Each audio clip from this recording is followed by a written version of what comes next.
કાર્ય સ્વભાવી છે તે બદલ ફરી ફરી આભાર માનવામાં આવે છે. જય જયકાર જય જયકાર.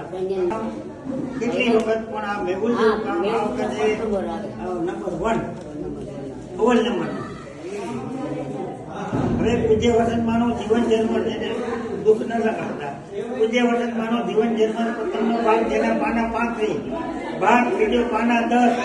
આ બને ભાગ પરિવારને બુક રૂપે બનાવી આપવાનો છે.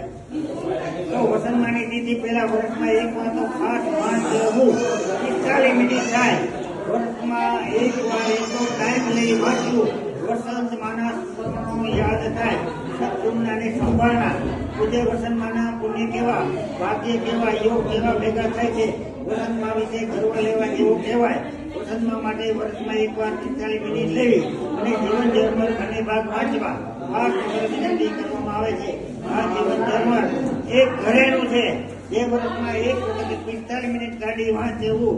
આ જીવન ઝરમર 40 વર્ષે વસંતમાની પ્રેરણાથી લખવામાં વિગતો એકઠી કરી કાચું પાકું લખાણ સુધારા વધારાઓ મહિના સુધી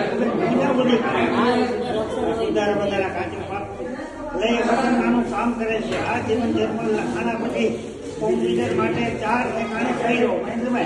લખાણા પછી 4 ઠેકાણે જેની હું કમાઈ કરજે કોઈ અમારી રીતે